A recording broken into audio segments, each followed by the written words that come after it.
Assalamualaikum warahmatullahi wabarakatuh. Pertama-tama yang saya hormati, Ibu dosen pembimbing skripsi saya, Ibu Dr. Marsofiati, SPD MPD, beserta Bapak Maulana Amirul Adha. Izinkan saya pada kesempatan kali ini untuk mempresentasikan sidang skripsi saya dengan judul Analisis Implementasi Pemeliharaan Arsip Inaktif pada PT XYZ. Sebelum saya mempresentasikan hasil sidang skripsi saya, izinkan saya untuk memperkenalkan diri. Perkenalkan, nama saya Dewi Kurnia Putri dengan NIM 171242210, program studi D4 Administrasi Perkantoran Digital FEUNJ. Baik, untuk bab pertama ada latar belakang. Perusahaan sebagai salah satu pusat aktivitas administrasi diwajibkan untuk menyediakan data yang cepat, komprehensif sebagai acuan untuk kebijakan dan keputusan strategis dalam meminimalisir kesalahan. Salah satu penerapan aktivitas administratif ditunjukkan untuk mencapai visi misi perusahaan secara lebih efektif dengan keteraturan pengelolaan administrasi. Salah satunya yaitu pemeliharaan arsip. Menurut penelitian Mulia Pradana et al. Tahun 2021. Sebagaimana yang disampaikan oleh penelitian Novitri dan R. Tidawati tahun 2024 mengenai arsip, arsip inaktif memang jarang digunakan, namun tetap berperan penting sebagai salah satu sumber informasi dan juga bukti kegiatan. Kurangnya perhatian terhadap dokumen arsip inaktif, pemeliharaan arsip tentu dapat menyebabkan kerusakan dan juga kesulitan dalam penelusuran dokumen di masa yang akan mendatang. Baik, selanjutnya ada pra-riset. Berdasarkan informasi yang didapatkan melalui wawancara singkat oleh pegawai PT XYZ, memiliki hambatan dalam pemeliharaan arsip inaktif, seperti keterbatasan fasilitas arsip. Selain itu, berdasarkan informasi dari wawancara singkat staf General Affair, gudang arsip PT XYZ yang berlokasi di Karawang juga menghadapi kendala serupa, seperti contoh terbatasnya fasilitas penyimpanan arsip, sumber daya manusia yang belum optimal dalam mengelola arsip inaktif. Namun, penelitian ini difokuskan pada implementasi pemeliharaan arsip inaktif pada kantor pusat PT XYZ yang bertempat di Cawang, Jakarta Timur. Dalam studi ini, peneliti melakukan riset awal dengan mendistribusikan kuesioner, yaitu kuesioner online kepada 20 orang pegawai di PT XYZ. Riset awal ini telah dimanfaatkan oleh peneliti untuk memahami pentingnya pemeliharaan arsip inaktif pada PT XYZ. Hasil penelitian dapat disajikan pada uraian berikut. Yang pertama, ada hasil pra-riset pemeliharaan arsip inaktif dan juga hasil pra-riset penataan penyimpanan arsip inaktif. Kesimpulan hasil pra-riset.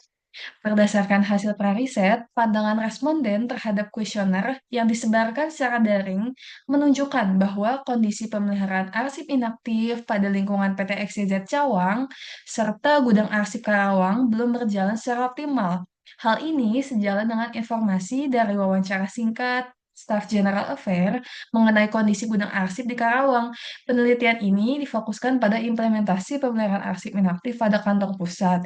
Hasil pra-riset juga menunjukkan fasilitas penataan penyimpanan arsip inaktif masih menjadi bahan evaluasi dan juga monitoring ke depannya terhadap pemeliharaan arsip inaktif, baik itu dari kantor pusat ataupun gudang arsip Karawang. Baik, selanjutnya ada pertanyaan penelitian yang akan diajukan. Ada 3 pertanyaan. Yang pertama, bagaimana implementasi pemeliharaan arsip inaktif yang diterapkan pada PT XYZ? Yang kedua, bagaimana hambatan yang dihadapi dalam implementasi pemeliharaan arsip inaktif pada PT XYZ? Yang ketiga, bagaimana upaya yang diterapkan karyawan dan juga perusahaan dalam implementasi pemeliharaan arsip inaktif pada PT XYZ? Baik, selanjutnya ada tujuan penelitian.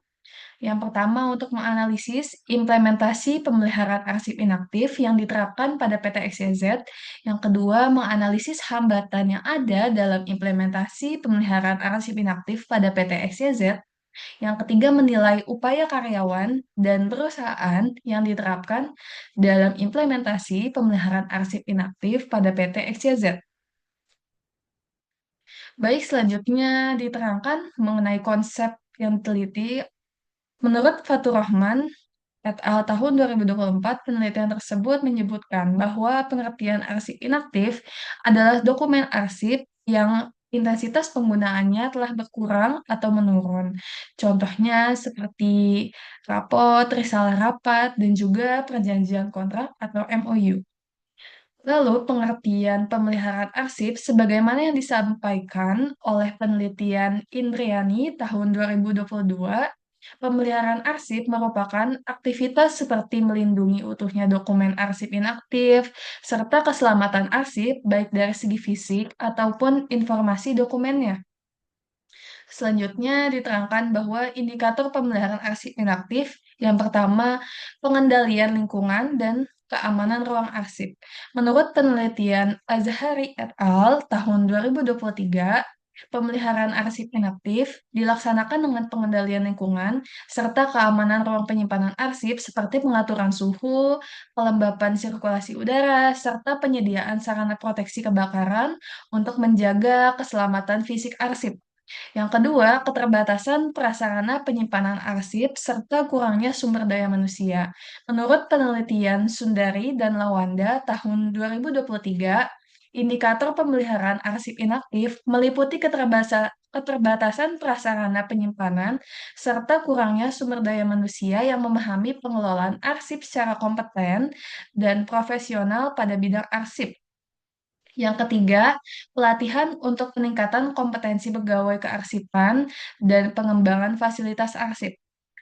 Menurut penelitian Shiva et al. Tahun 2021, indikator pemeliharaan arsip inaktif dilakukan melalui pelatihan pegawai kearsipan serta pengembangan fasilitas dan sistem digital untuk meningkatkan efektivitas pengelolaan arsip.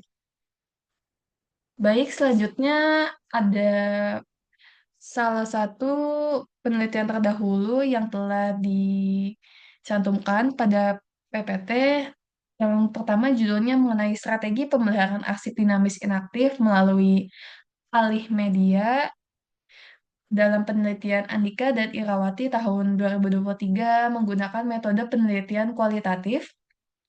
Lalu yang kedua ada analisis proses pengelolaan arsip dinamis inaktif pada unit kearsipan Kementerian CX, penelitian Sundari dan Lawanda tahun 2023 menggunakan metode penelitian kualitatif.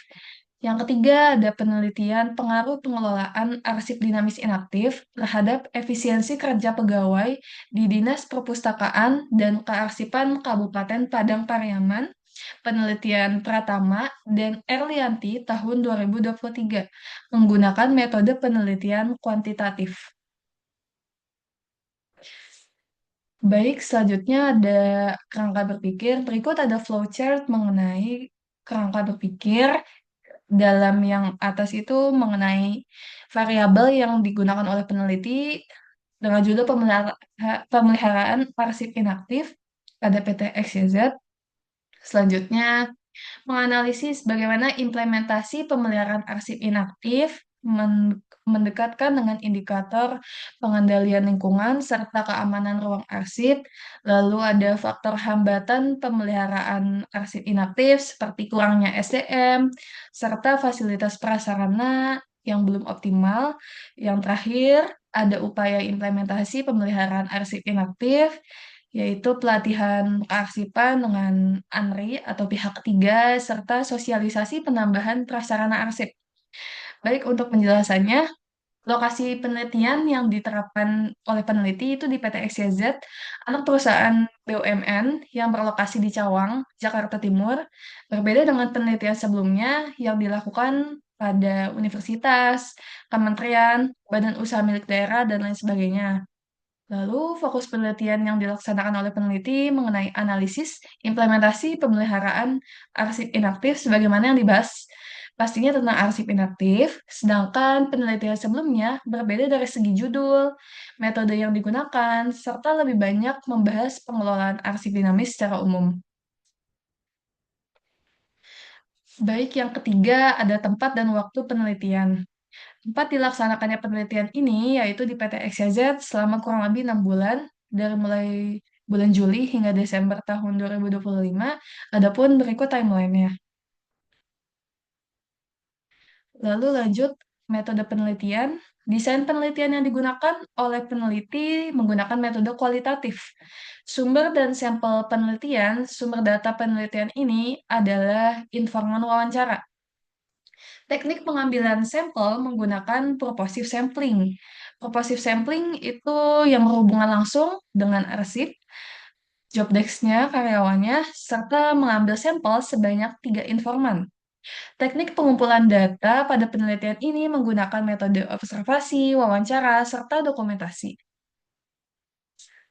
Lanjut, teknik keabsahan data berdasarkan pendapat Sugiono dalam penelitian Nur Fajriani et al. Tahun 2024, triangulasi yaitu pendekatan yang diterapkan peneliti melalui proses pengumpulan informasi. Teknik triangulasi yang digunakan oleh peneliti adalah menggunakan triangulasi teknik dan triangulasi sumber. Teknik analisis data. Menurut penelitian Komarudin dan Sadiah tahun 2024, dalam praktiknya banyak penelitian kualitatif menerapkan metode analisis interaktif yang dikembangkan oleh Miles dan Huberman, di mana tahapan peneliti dalam analisis data yaitu yang pertama proses pengumpulan data, yang kedua reduksi data, yang ketiga penyajian data, serta yang terakhir verifikasi atau kesimpulan yang dilakukan secara berulang serta saling berkaitan mengenai arsip. Baik, untuk bab 4 itu membahas unit analisis lingkup, penelitian, serta deskripsi informan. Untuk mendapatkan pemahaman yang lebih mendalam terhadap pemeliharaan arsip inaktif di PT XYZ, baik pada kantor pusat di Cawang maupun gudang arsip di Karawang, peneliti menggunakan metode wawancara yang mendalam untuk mengetahui permasalahan yang kompleks. Pada tahap ini, peneliti mewawancarai 2 informan yang bertanggung jawab secara langsung terhadap pelaksanaan pemeliharaan arsip inaktif, serta 1 informan yang berperan dalam kegiatan monitoring. Penelitian ini menerapkan pendekatan kualitatif dengan tujuan mengidentifikasi keterkaitan serta dampak yang muncul dalam proses implementasi pemeliharaan arsip inaktif. Berikut deskripsi informan. Informan A dengan jenis kelamin perempuan, lama bekerja kurang lebih 9 tahun pada unit sekretariat. Informan B jenis kelamin perempuan, lama bekerja kurang lebih 3 tahun pada unit sekretariat. Informan C dengan jenis kelamin laki-laki, lama bekerja selama 8 tahun dari unit General Affair. Baik, yang keempat, hasil dan pembahasan. Yang pertama, poin implementasi pemeliharaan arsip inaktif. Berdasarkan hasil observasi lapangan, ruang arsip inaktif sudah dilengkapi dengan adanya fasilitas keamanan, seperti adanya alat pemadam api ringan, CCTV yang diawasi selama 24 jam, serta fingerprint pada saat memasuki ruang arsip.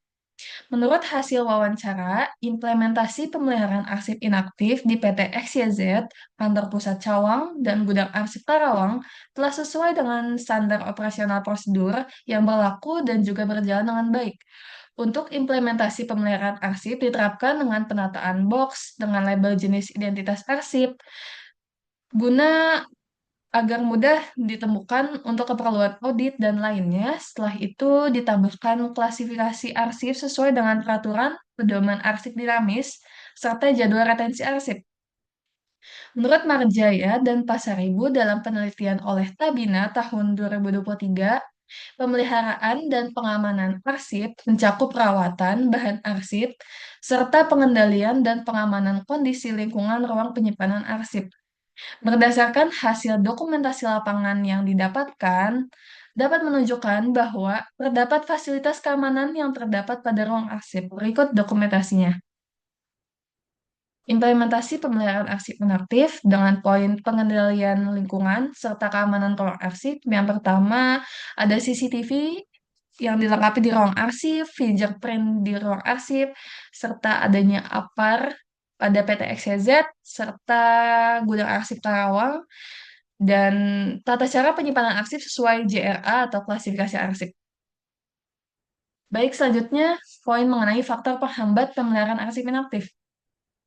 Berdasarkan hasil observasi di lapangan pada PT XYZ, kantor pusat Cawang maupun gudang arsip Karawang memiliki permasalahan serupa, seperti kurangnya fasilitas dalam penyimpanan arsip, serta terbatasnya sumber daya manusia dalam mengelola arsip. Berdasarkan hasil wawancara yang telah dilakukan, dapat diketahui bahwa faktor penghambat pemeliharaan arsip inaktif di kantor pusat PT XYZ Cawang maupun gudang arsip Karawang masih memiliki permasalahan serupa, seperti bahan evaluasi bagi perusahaan, keterbatasan sumber daya manusia kearsipan yang kompeten di PT XYZ Cawang serta gudang arsip Karawang menjadi kendala dalam pemeliharaan arsip inaktif. Sejalan dengan Yuliani dan Prasetyo tahun 2021 dalam penelitian Novitri dan Sari tahun 2025 yang menegaskan pentingnya kompetensi SDM dalam pengelolaan arsip. Selain itu, keterbatasan sarana penyimpanan arsip turut meningkatkan resiko kerusakan, kehilangan arsip, padahal menurut Depdiknas tahun 2009 dalam penelitian Novitri dan Sari tahun 2025, sarana prasarana merupakan elemen utama dalam menciptakan sistem pengelolaan arsip yang efektif. Berdasarkan hasil dokumentasi lapangan yang didapatkan, dapat menunjukkan bahwa terdapat fasilitas keamanan yang digunakan pada ruang arsip. Berikut hasil dokumentasi faktor penghambat pemeliharaan arsip inaktif dalam keterbatasan SDM serta prasarana arsip inaktif. Ada penumpukan box arsip pada PT XYZ Cawang, penumpukan box arsip pada gudang arsip Karawang, serta terbatasnya lemari penyimpanan arsip. Baik, untuk pembahasan terakhir mengenai upaya implementasi pemeliharaan arsip inaktif. Berdasarkan hasil observasi lapangan, diketahui bahwa upaya yang dilakukan perusahaan dalam mengatasi permasalahan keterbatasan SDM adalah dengan mengadakan kegiatan pelatihan bekerja sama dengan pihak ketiga, yaitu Arsip Nasional Republik Indonesia atau ANRI. Berdasarkan hasil wawancara, upaya implementasi pemeliharaan arsip inaktif pada kantor pusat PT XYZ Cawang maupun gudang arsip Karawang masih menjadi bahan evaluasi perusahaan dikarenakan masih berjalan penerapan upaya tersebut dan belum sepenuhnya baik secara keseluruhan. Upaya implementasi pemeliharaan arsip inaktif perlu dilaksanakan secara berkelanjutan agar berjalan efektif ke depannya. Sejalan dengan penelitian oleh Yanis tahun 2025 yang menyatakan bahwa pemeliharaan arsip berfokus pada perlindungan fisik arsip, serta pengamanan dan pengendalian lingkungan penyimpanan dari berbagai risiko kerusakan. Berdasarkan hasil dokumentasi lapangan yang didapatkan, dapat menunjukkan bahwa upaya implementasi pemeliharaan arsip inaktif yaitu bekerja sama dengan pihak ketiga, yaitu ANRI. Baik, selanjutnya kesimpulan di bab 5. Yang pertama, implementasi pemeliharaan arsip inaktif di PT XYZ, baik di kantor pusat Cawang maupun gudang arsip Karawang, telah berjalan cukup efektif dan umumnya telah sesuai dengan ketentuan ANRI, pedoman arsip dinamis, serta jadwal retensi arsip, khususnya pada aspek pengendalian lingkungan dan pengamanan arsip. Yang kedua, faktor penghambat utama dalam pelaksanaan keterbatasan fasilitas penyimpanan serta minimnya SDM yang memiliki kompetensi dalam kearsipan, sehingga proses pemeliharaan arsip inaktif belum sepenuhnya optimal. Yang ketiga, upaya perbaikan telah dilakukan melalui pelaksanaan pelatihan kearsipan bagi karyawan dan penunjukan PIC arsip pada setiap divisi, namun implementasinya masih memerlukan evaluasi serta monitoring berkelanjutan bersama Arsip Nasional Republik Indonesia. Baik, selanjutnya ada lampiran hasil dokumentasi saya selama praktik kerja lapangan dan juga observasi mengenai skripsi. Berikut hasil wawancara serta dokumentasi yang berkaitan langsung dengan permasalahan arsip. Baik, sekian presentasi hasil sidang skripsi saya. Kurang lebihnya dari segi materi, penampilan PPT, ataupun masih lebih kurang dalam penulisan, mohon dimaafkan. Saya berharap ada evaluasi ke depannya mengenai sidang skripsi ataupun materi yang telah saya sampaikan. Saya izin tutup. Wassalamualaikum warahmatullahi wabarakatuh.